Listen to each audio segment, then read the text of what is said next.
इस वक्त की बड़ी खबर सिर तन से जुदा पर 5 चौंकाने वाले खुलासे सामने आए हैं। 40 लोगों के सिर कलम करने के लिए 40 जिहादी तैयार किए गए थे। पाकिस्तानी मौलाना ने सिर कलम करने की ट्रेनिंग दी और ये ट्रेनिंग राजस्थान के 6 जिलों में ऑनलाइन दी गई। और आपको बता दें कि पहला टारगेट उदयपुर का एक कारोबारी था। जी हां, पहला टारगेट कन्हैया लाल नहीं बल्कि उदयपुर का एक कारोबारी था। लेकिन जब उसको धमकी मिली उसने जान बचाना बेहतर समझा और चले जाना बेहतर समझा। वो शहर छोड़ के चला गया, उसकी जान बच गई। लेकिन जो टारगेट नंबर दूसरे पर कन्हैया लाल था वो बच नहीं पाया, क्योंकि पुलिस ने उसको सिक्योरिटी तो नहीं दी लेकिन जो उसको तसल्ली दी और जो उसको भरोसा दिलाया, उसी भरोसे के चक्कर में कन्हैया लाल उदयपुर छोड़कर नहीं गए और उन पर हमला हुआ, निर्मम तरीके से हत्या कर दी गई। लेकिन सबसे बड़ी बात है कि 40 लोग टारगेट पर होना, 40 लोगों को ट्रेनिंग देना, और इस ट्रेनिंग के पीछे बताया जा रहा है पाकिस्तान का मौलाना था जिसने ऑनलाइन ट्रेनिंग दी। उसने लगातार यहां पर लोगों को भड़काया, उकसाया, नुपुर शर्मा का नाम लेकर लोगों को तैयार किया कि जाए और इसी तरह के निर्मम हत्या करें। इस वक्त की बड़ी खबर एक बार फिर आपको बता दें, कन्हैया लाल से पहले एक और टारगेट था जो उदयपुर का कारोबारी था। उसने अपनी लोकेशन बदल ली, यानी वो शहर छोड़कर चला गया, शायद इसलिए उसकी जान बच गई। कन्हैया लाल उदयपुर में ही मौजूद था, वो टारगेट नंबर 2 था और उसका सिर तन से जुदा कर दिया गया। कुल 40 जिहादी तैयार किए गए थे और ऑनलाइन ट्रेनिंग दी गई थी। दावत इस्लामी पाकिस्तान के संगठन का सीधा सीधा कनेक्शन इस हत्याकांड से जुड़ता नजर आ रहा है। इस वक्त हमारे साथ हमारे खास मेहमान विनोद बंसल जी जुड़े हुए हैं। हमारे संवाददाता इस पूरी खबर पर जानकारी दे रहे हैं और ये तस्वीर भी हम आपको दिखा रहे हैं कि एक बड़ा ही सेट पैटर्न था। मनीष, ना सिर्फ कत्ल करना है, उसके बाद दहशत कैसे फैलानी है, क्या ये भी ट्रेनिंग दी गई है? और ये बाकायदा पूरी ट्रेनिंग ऑनलाइन दी गई?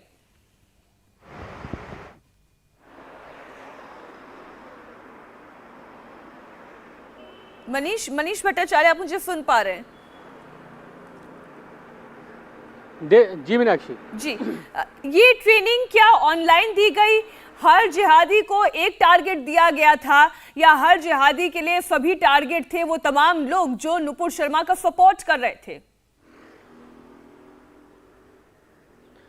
देखिए, बिल्कुल ये पूरी ट्रेनिंग ऑनलाइन है क्योंकि इनके आका पाकिस्तान में बैठे हुए थे और जैसे कि 27 मई को ही एक फतवा जारी किया गया था। दरअसल दावते इस्लामी के तमाम ऐसे ग्रुप्स थे जो कि 20 लोग पाकिस्तान से चलाते थे और उन्होंने राजस्थान में ऐसे तमाम लोगों को तैयार किया था। रियाज और गौस भी था, उन्हीं लोगों से बातचीत करता था। 40 लोग पूरे राजस्थान में तैयार किए गए थे और इनको बाकायदा एक ट्रेनिंग दी गई थी और ट्रेनिंग के तहत इनको काम तमाम करने की बात भी कही गई थी। और बार बार वहाँ का जो आका, जो मौलाना थे, वो प्रोवोकिंग मैसेज भेजते थे कि कुछ करते क्यों नहीं, इस तरीके की बातें कही जा रही थी। 27 मई को फतवा जारी हुई, उसके बाद इन लोगों को टारगेट सेट करने के लिए कह दिया गया। ऑनलाइन ट्रेनिंग दी गई कि किस तरीके से घटना को अंजाम देना है। सबसे पहले उदयपुर की में पूरी एक तैयारी की गई। बाबला जो कि नाम का एक शख्स जो कि एनआईए ने जिसको गिरफ्तार किया है, उसने सबसे पहले उदयपुर के कारोबारी को टारगेट बनाया। हालांकि सही समय पर सजगता से कारोबारी ने पुलिस को जानकारी दी और वो वहां से रवाना हो गया। लेकिन उसके बाद नंबर आया कन्हैया लाल का। कन्हैया लाल एक सॉफ्ट टारगेट बन गया क्योंकि उनके जो मैसेज जो मोबाइल से गलती से चले गए थे वो तमाम ग्रुप्स में गए और वही मैसेज जो नूपुर के समर्थन में हुआ था वो मैसेज दावत इस्लामी ग्रुप में रियाज और गौस ने अपने इन ग्रुप में दिया और वहां से इंफॉर्मेशन जो उनके आका थे उन्होंने दिया था। उसके बाद इन दोनों ने कन्हैया लाल की हत्या कर दी। तो कुल मिलाकर इनको एक सेट पैटर्न दिया गया और ट्रेनिंग दी गई ऑनलाइन और 40 लोग राजस्थान में तैयार किए गए। सिर्फ ये 40 लोग ही नहीं बल्कि देश भर में 319 लोग मतलब तो ये है कि नुपुर शर्मा की जान का खतरा कोई बेजा डर नहीं था। अगर समर्थन करने वालों के साथ ये हो सकता है तो फिर नुपुर शर्मा के साथ क्या कर सकते हैं ये जिहादी? निश्चित रूप से मीनाक्षी, यही तो समझने वाली बात। आप देखिए कि पाकिस्तान में बैठे हुए गुर्गे 319 लोगों को ट्रेनिंग दे सकते हैं, 6 जिलों में नेटवर्क बना सकते हैं, 40 लोगों को टारगेट बना करके 40,000 रुपए उनके ऊपर इनाम रख सकते हैं। आप सोचिएगा, और इतना बड़ा नेटवर्क और उसको सिर्फ एनआईए भगाने को गई तो आप उसका विरोध करते हैं। ये कांग्रेस की जो संस्कृति है उसको दर्शाता है कि किस तरह से कांग्रेस जो है इस्लामिक जिहादियों के साथ में खड़ी है। आप देखिए, मैं जिस लिस्ट की चर्चा कर रहा था मीनाक्षी जी, ये लिस्ट पिछले 1 वर्ष में 10 हत्याओं की है। इसके अलावा करौली, भीलवाड़ा, चित्तौड़गढ़, जोधपुर, हनुमानगढ़, बूंदी, इसमें जो है पिछले सिर्फ 3 महीने के अंदर इतने सारे हमले हुए।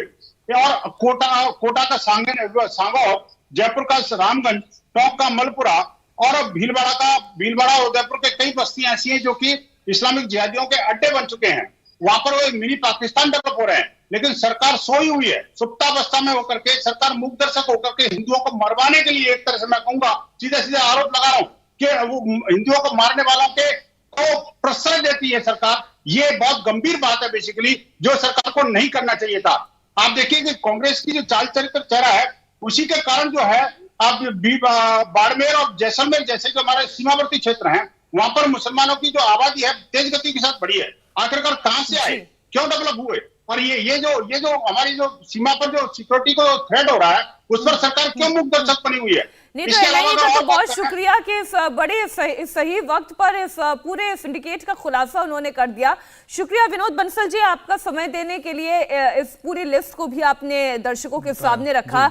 दो और बेहद खास मेहमान हमारे साथ जुड़ने वाले हैं।